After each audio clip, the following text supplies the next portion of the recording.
Donc nous avons le plaisir et l'honneur surtout de recevoir aujourd'hui le comité exécutif du CRAT. Le CRAT, c'est une organisation qui est ancienne et qui vise à répondre à un certain nombre de besoins de 31 pays africains. Comment? En organisant des projets de recherche entre laboratoires africains, laboratoires européens ou d'autres laboratoires, visant à répondre à des questions posées par les pays africains, qui sont souvent des questions très finalisées, très appliquées. Nous évoquions tout à l'heure, Abdel Benaraman, qui fait partie de l'URGV, évoquait tout à l'heure comment une technologie dans la biologie végétale pouvait permettre en quelques mois de disposer de plantes mieux adaptées à un environnement qui est très changeant. Et comme vous avez vu, vous avez les secteurs principaux. On retrouve là des secteurs qui nous intéressent directement, nous ici, agroalimentaire, biotechnologie, énergie renouvelable et nouvelle, c'est-à-dire tout ce qui tourne autour des bioénergies.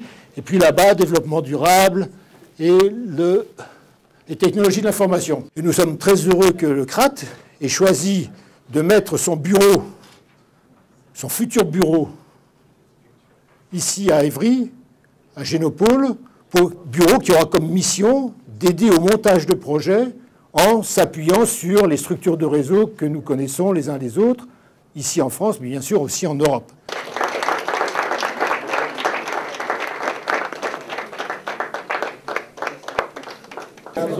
On est déjà une institution intergouvernementale créée par 31 pays membres. On représente le continent africain. On est l'institution de référence en termes de technologie sur le continent africain. Donc on est venu ici pour lancer un partenariat phare entre le CRAT et la Génopole, et à travers la Génopole, bâtir une collaboration sur le continent européen dans le domaine de la science et technologie. On souhaite créer une structure phare qui va servir demain de plateforme, qui va lever tous les projets dans le domaine de la science et technologie qui vont être initiés ici à Paris à partir d'Ivry, mais qui vont avoir leurs résultats sur tout le continent africain. Alors, le continent africain, c'est un pays très riche. Il y a énormément d'efforts qui est fait par le gouvernement respectif des pays africains pour développer le continent. Comme vous le savez, que la science et technologie, c'est le pilier essentiel du développement de tous les autres volets, l'économie, le social et aussi la culture.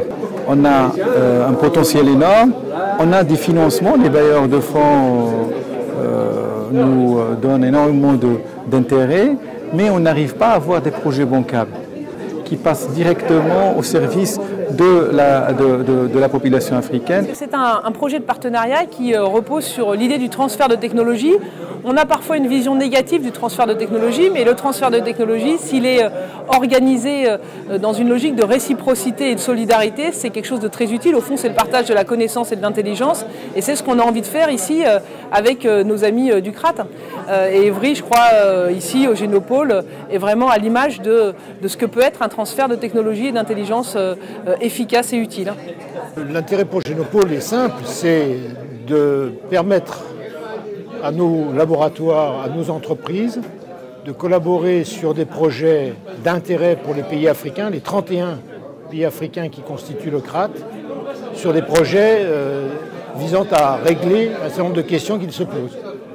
Et donc ça fait partie de ce qu'on appellera le partenariat en général, bien entendu avec un attachement tout particulier s'agissant de l'Afrique centrale, mais aussi de la zone euro-méditerranéenne, de renouer des liens ou de les renforcer des liens, comme par exemple avec la Tunisie ou d'autres, afin de faire en sorte que ces pays puissent tirer profit de ces recherches d'une part, voire de faire du développement économique autour de ces questions d'autre part. Génopole a des liens évidemment avec d'autres pays que l'Afrique, hors de l'Afrique, et au fond nous pourrions être une plaque tournante entre ces pays et les pays africains représentés dans le CRAT. C'est là, à l'évidence, ce que l'on pourrait faire avec la région de Wuhan, en Chine, qui a ses propres liens avec l'Afrique, mais nous pourrions être un lieu où se rencontrent nos amis africains, nos amis chinois, que nous voyons régulièrement. Je pense aussi évidemment à l'Amérique du Sud. Je pense également aux autres pays européens avec lesquels nous avons de nombreux liens.